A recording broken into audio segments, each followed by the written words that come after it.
morning, everyone. I hope I'm audible.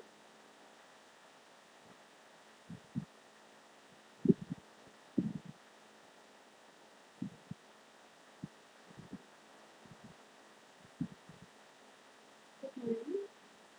I'm audible, right? Okay.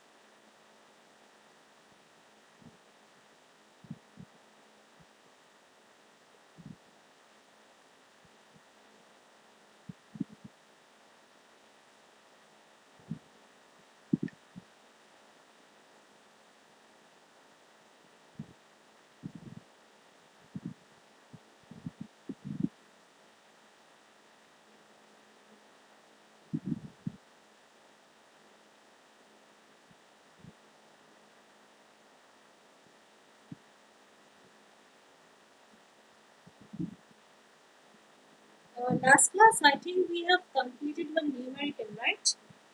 Regarding your plane sedimentation, if I'm not wrong.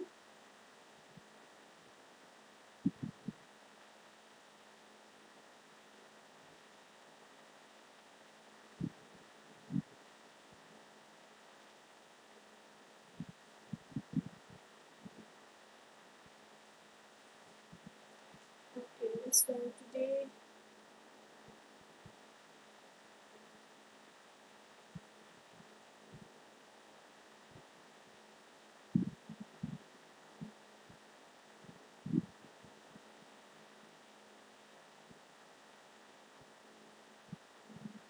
okay.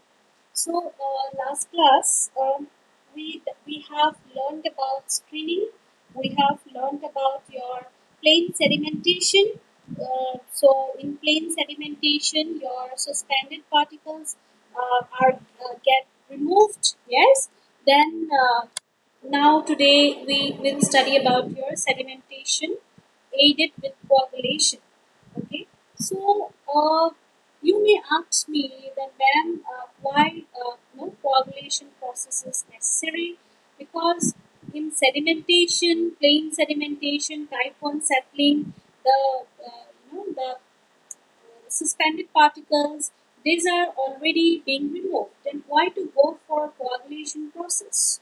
Yes, because you see, uh, as we already learned and we already actually discussed about that also, that in your plane sedimentation, the particles, the suspended particles, those specific gravity it is greater than that of water, that is 1, those suspended particles are being easily removed. Okay, those particles they settle down easily, and those particles can be easily removed by your plane sedimentation process. But what happens to those particles whose specific gravity it is not greater than that of water, and those particles, those very fine suspended particles that keeps on floating in the surface of the water?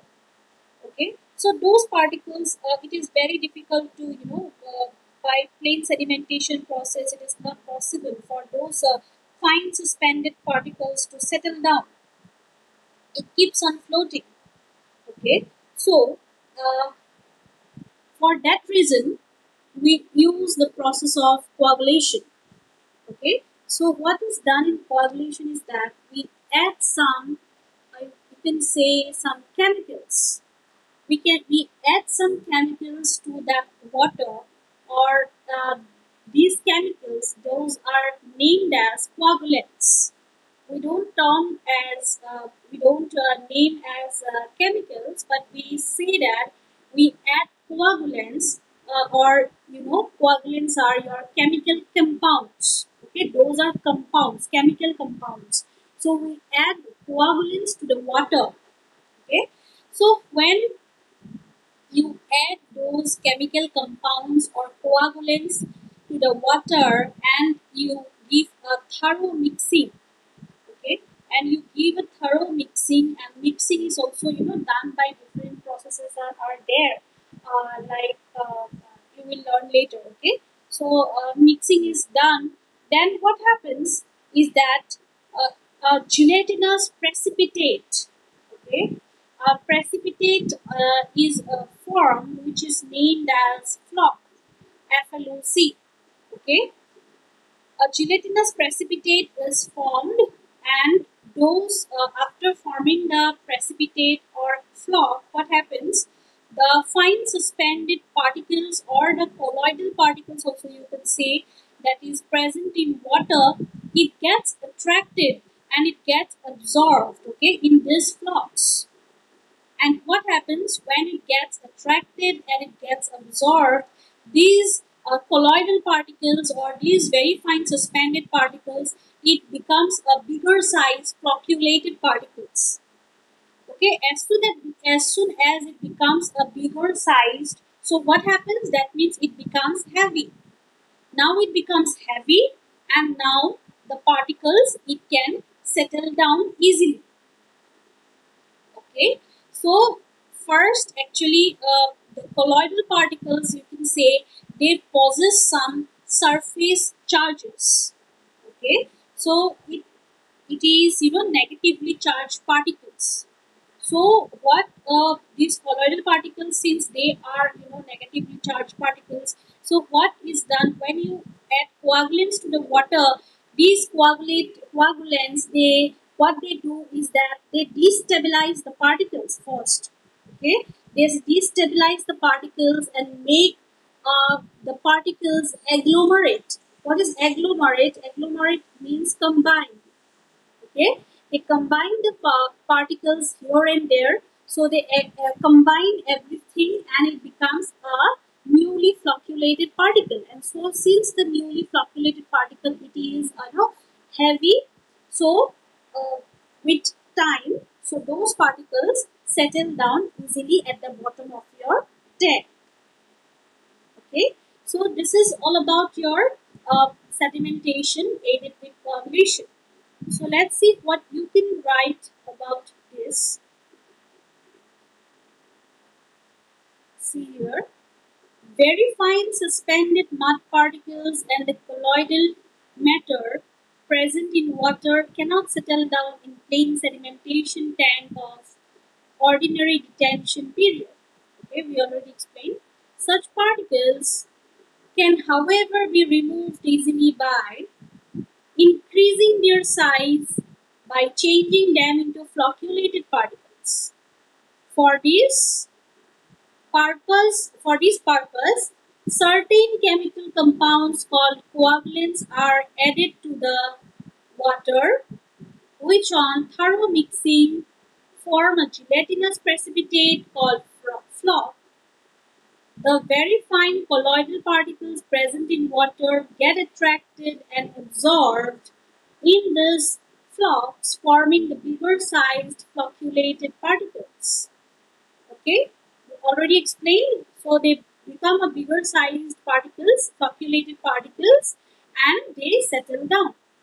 Here, so these things you can write down, and after that you can also write about, there is a term you might get asked, what is coagulation and flocculation.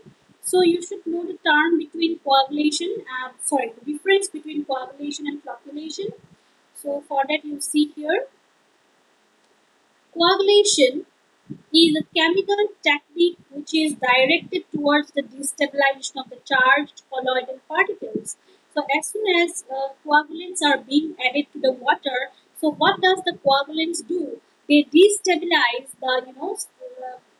the charged colloidal particles. Okay, their main aim is to destabilize the charged particles, and so that technique, that chemical technique of destabilization, it is known as your coagulation. And in the other hand, what is flocculation? Flocculation, you can say, it is the mixing technique.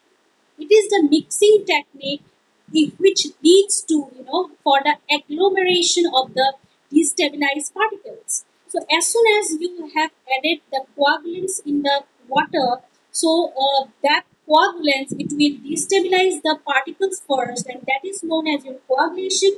And after destabilizing the particles, what is the second thing the coagulants do?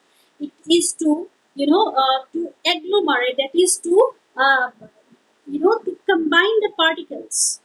Okay, it makes friendship, you can say. It makes friendship with the particles from here and there, and together they form a big particles, and that process of agglomeration is known as your flocculation. Clear? So if 2 marks questions come that what do you mean by the term coagulation and flocculation, so you will write from here to here. Okay. So next you should know. Okay, you can write this line also. The use of coagulants is generally necessary for clarifying raw waters containing turbidities greater than 30 to 50 milligram per liter. So, where your coagulants, when coagulants are used, it is used in raw waters containing turbidities greater than 30 to 50 milligram per liter.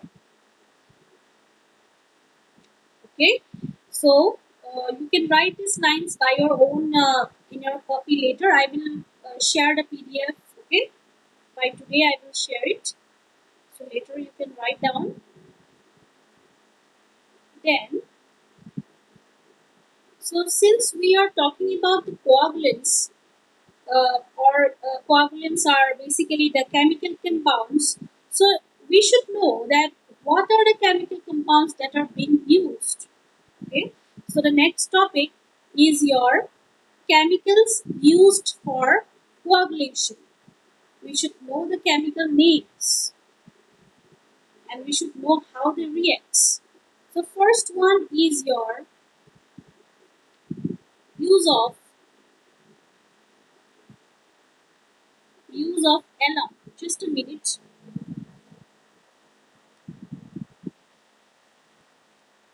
Just give me 1 minute, please.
Okay, thanks for giving me the time.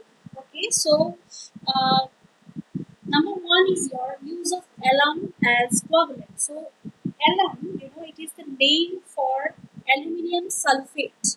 Okay, it is a special name for aluminium sulphate.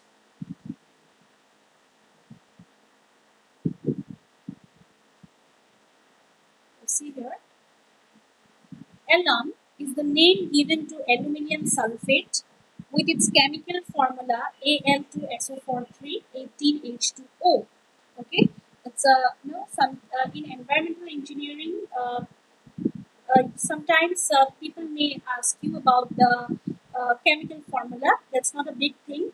So for your coagulant topic, you have to remember something about the chemistry. So chemical equations you need to remember, and also the chemical formulas. Okay, because from this topic, if you don't remember the chemical equations, then it is of no use. Okay, so basically you have to remember. So how to remember, it's upon you. Okay, but you have to remember the chemical equations and the chemical compound formulas. Okay, so you see here alum, it is a basic name given to aluminium sulphate, and the formula is this one. Okay, Al2SO4 18 water. So the alum, when it is added to the water, what it does, it reacts with the bicarbonate alkalinities that is already present in water, and it forms a gelatinous precipitate which is also known as flock. Okay, okay, of aluminium hydroxide. So you see this equation, this aluminium sulphate, it is reacting with the bicarbonate alkalinities. Okay, it is reacting with the bicarbonate alkalinities, that is calcium bicarbonate here, and it is giving a gelatinous precipitate of aluminium hydroxide. Okay, so what is this flock or this aluminium hydroxide, which is a precipitate or a flock, it attracts the other fine particles around it, and what happens, it grows in size. Okay, it attracts the fine particles and the suspended matter or the colloids, and it does grows in size, and when it grows in size it becomes heavy, and then this aluminium hydroxide, it settles down in your sedimentation tank. Okay, so this is your this equation you need to remember. Then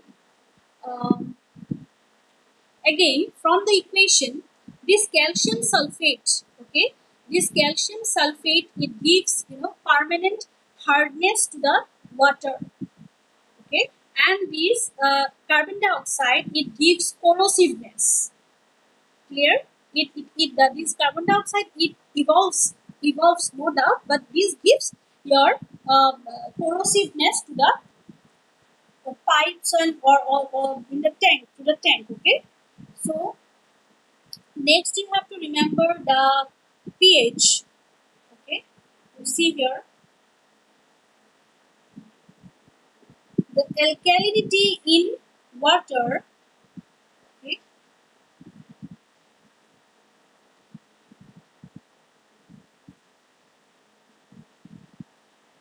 the alkalinity in water in the form of bicarbonate alkalinity is typical at pH below 8.3. Bicarbonate alkalinity, since it is basic in nature, so the pH will also obviously it will be higher. So it is 8.3, and above the pH 4.5 or so, it fixes a limit on maintaining an optimum pH value of about 6.5 to 8.3. So if someone asks you what is the pH value, pH range when alum is being used, then you will say the pH of the water, it is between 6.5 and to 8.3. Okay, you need to remember the pH. Then also the amount of alum, how much alum you will use in a water, it depends upon the turbidity that is present in water. Okay, it depends upon the turbidity, so there is a certain value for how much of alum you should use. So you may write from here.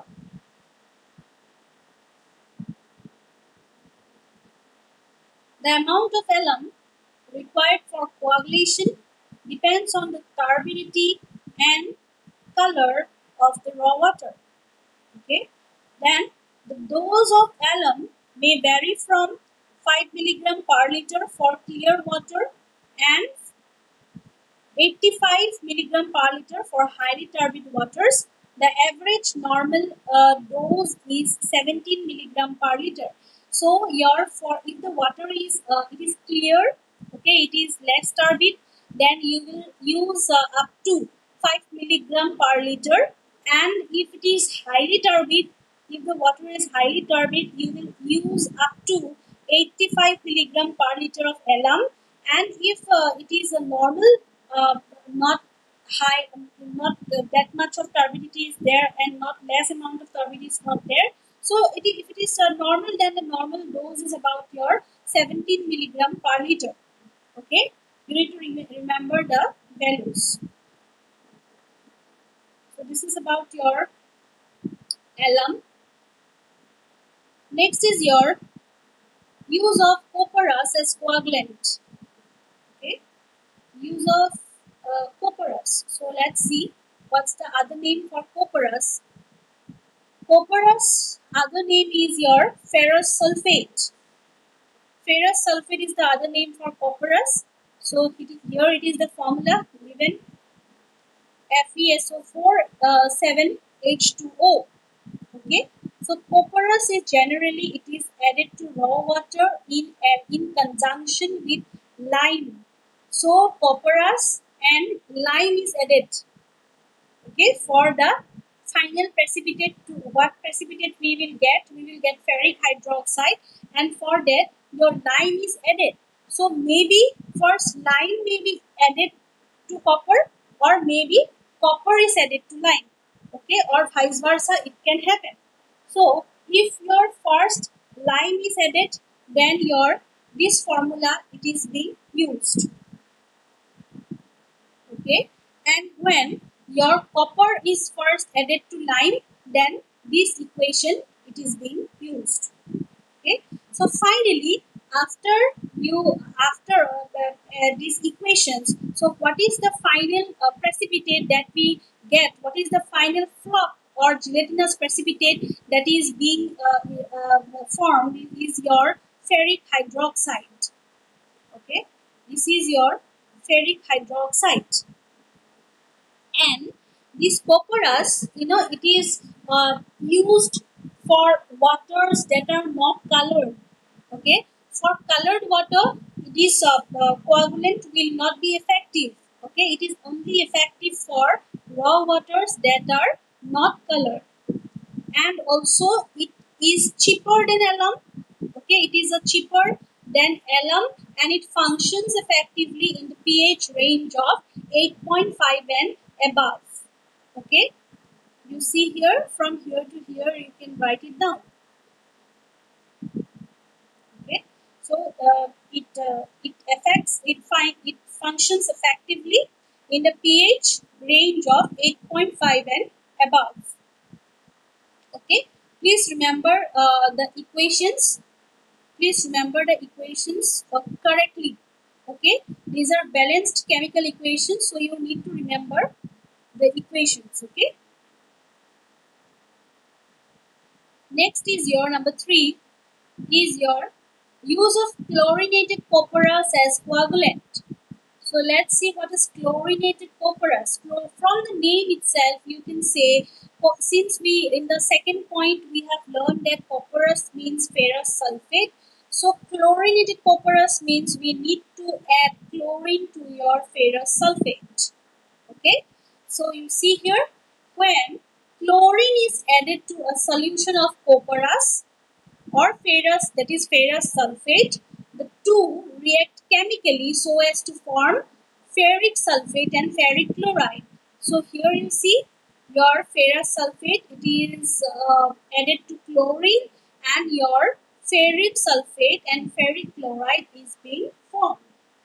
Okay, so these ferric sulfate and ferric chloride together, it is known as your chlorinated copperas.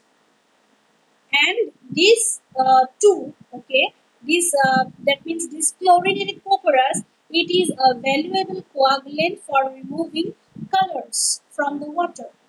Okay, and it is especially it works where the water has a low pH value. Clear? So this equation is important, and then also both the constituents of, you see here, both the constituents of chlorinated copperas along with lime are effective coagulants, and their combination is quite often effective. So if your that means the result, okay, the resultant compound, that is your ferric sulfate and ferric chloride, these two compounds are highly effective when these compounds are being added to your lime. Okay, so when these compounds are being added to lime, so it becomes a very effective one. So and we get a flock, a gelatinous precipitate also it forms, and that precipitate it is formed, and it becomes it attracts the other fine particles, and then it settles down.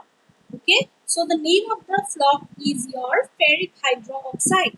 So when ferric hydroxide is formed, when your ferric sulfate it is being added to your hydrated lime.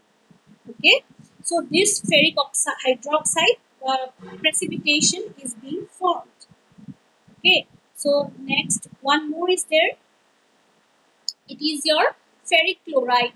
So when you add ferric chloride, okay, since two compounds we got ferric sulfate and ferric chloride. So when ferric chloride is added to lime, then your the precipitate which you get is your ferric hydroxide precipitation. And similarly, this also attracts the other fine particles and it becomes heavy and it settles down in your settling tank. Okay, so you have to remember the pH value. So you see here, ferric sulfate is quite effective in the pH range of 4 to 7 and above 9. Okay, whereas ferric chloride is quite effective in the pH range of 3.5 to 6.5 and above 8.5. So you have to remember these pH values.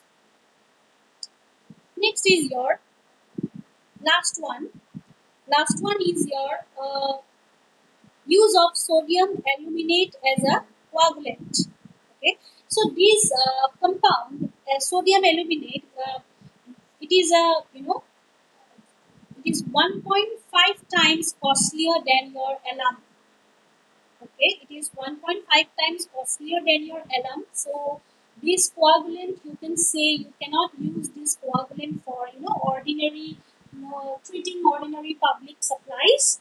Okay, and basically if you sometimes get a chance to visit a water treatment plant in Guwahati, it is there in Pan Bazaar. So if you can visit sometime the water treatment plant, then they will describe you all these things and you can see practically all the things. Okay, the practical you can view, you will get a practical view of a water treatment plant and it will be more clear to you, I am sure. So they also use alum. Okay, so alum is the most common coagulant. If someone questions you what is basically there are four coagulants we got. Yes, one is your alum, second is your ferrous sulfate, then chlorinated copperas, then your sodium aluminate. Yes, but among these four, what is the most common coagulant that is being used is your alum. Okay, you have to remember that. So here let us see this aluminium, sodium aluminate. It is the chemical formula is Na2Al2O4. Okay, this chemical, when it gets mixed and dissolved in water, it reacts with the salts of calcium and magnesium present in raw water. So we have already learned that in raw water, calcium and magnesium salts are present. While studying your temporary hardness and permanent hardness, we have known that for temporary hardness, when your carbonates and bicarbonates of calcium and magnesium salts are present, and those are called as your temporary hardness. So for when these chemicals get mixed with water and they get dissolved, so what happens is that they react with the salts of calcium and magnesium aluminate. Okay, sorry, calcium and magnesium, and they form calcium and magnesium aluminate. So you see here, when the sodium aluminate, it reacts with the calcium bicarbonates. Okay, then all this precipitates are formed. Okay, all these precipitates are formed. And now already told that this is a cheaper, this is a quite costlier than your alum. So these are not used for treating your ordinary public supplies, and it is useful. It is useful for treating waters which do not have the natural desired alkalinity, and those cannot be treated with pure alum. Okay, so this is all about your sodium aluminate. Now, so since you have known about the coagulants, you have known why coagulants should be used in your sedimentation process. Everything you have known now. So let us proceed to one of the numerical, small numerical. Okay, see the question. Determine the quantity of alum. Okay, we need to find the quantity of alum required in order to treat 13 million liters of water per day at a treatment plant where 12 ppm of alum dose is required. So the quantity of water, okay, to be treated is given as your 13 million liters per day. Okay, and alum dose it is required as 12 ppm, that is your 12 milligram per liter. So you see the question, sorry, you see the solution. Quantity is given, written, right? Quantity of water to be treated 13 million liters per day. Your alum dose, it is also given as 12 milligram per liter. So you can easily find out the amount of alum that is required per day. Just multiply both. Okay. If you multiply the quantity and alum dose required, then you will get the amount of alum that is required per day. Okay. So we have multiplied and we got it to be 156 kg. Okay. They have converted to kilogram. Now, since they are talking about alum, so we need to first write down the equation of alum. Okay, the equation that you got in your alum as a coagulant alum, there is one equation, right? So you need to remember the equation. I already told the equation will be required in your earlier stages also. So this equation you will write it down as it is in your book. Okay, so since it is a balanced equation, now we need to find out what it is given to find out. Also, determine the amount of carbon dioxide gas which will be released per liter of water treated. So that means they are telling us to find out the amount of carbon dioxide gas which will be released. Okay, so what we will do now, we have to do a little bit of chemistry. Okay, if you can remember, or you have to revise it, I guess. Okay, so first of all, we need to find out the molecular mass of alum. Okay, the molecular mass of alum, that means this one. If you can remember the molecular mass, you need to find out. Okay, your aluminium molecular weight is how much? 26.93, or you can take it to be 23 also. Then sulfur aluminium weight is 32. Okay, then oxygen it is 16. Okay, then hydrogen it is 1, and oxygen it is 16. Okay, like that you need to find the molecular mass of alum. Okay, it got to be 666. Now similarly you need to find out the molecular mass of carbon dioxide. Okay, this one, carbon dioxide you need to find out. So it is your 44. Okay, 44. Now it means, now you see you have got the molecular mass for alum and you got the molecular mass for carbon dioxide, and you need to find out how much of carbon dioxide is released. Okay, so it means that 666 milligram of alum, if used, okay, it will release 6 into 44. Since your this 6 is there, so it is 6 into 44. 44, just now we got the molecular mass for only CO2, carbon dioxide. So it is 6 into 44 milligram of carbon dioxide. So what milligram of alum is being used? 12 milligram is used, right? In question it is given. So if we use 12 milligram of alum, will release, unitary method you use, 6 into 44 divided by 666 into 12 milligram of carbon dioxide, that is 4.76 milligram of carbon dioxide. Okay, this is a simple numerical. You will not understand if you don't do it by yourself. Okay, you need to do this numerical in your copy. After that, you will surely understand. Okay, you today you do it in your copy. Okay, you I will share it, but till then you take a screenshot of this numerical, please. Just wait. Take a screenshot and try to copy it to your, write it down in your copy.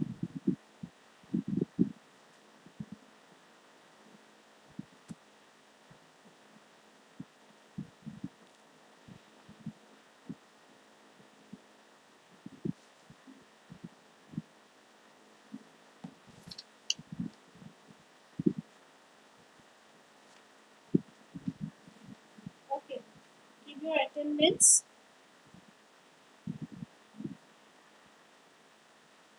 Roll number 69. Roll number 69. 51. Roll number 51. Up to roll number 60, who is present?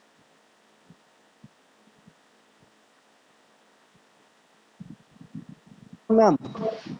Up to roll number 60, who is present? 60 present, ma'am. Present, ma'am. 51 present? Ma'am, 54. Yes, ma'am. Yes, ma'am. 51 Okay. is present. Okay, then Ma'am, 54. wait. 52,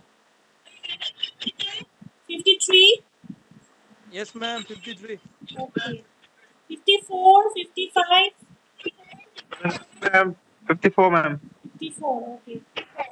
55, 56, 57, 58, 59, 60, 61, Present, ma'am.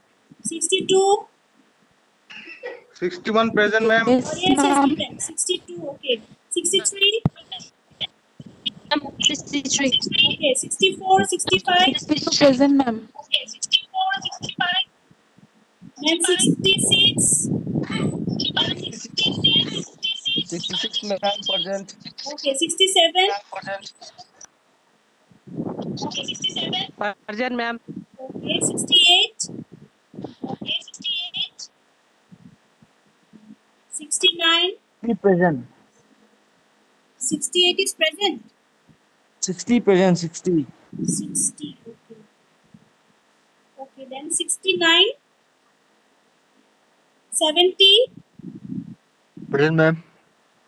68 is not present, right? 68. Okay. 70 present. 71. 72. 73. 74. 75. No. 74 present.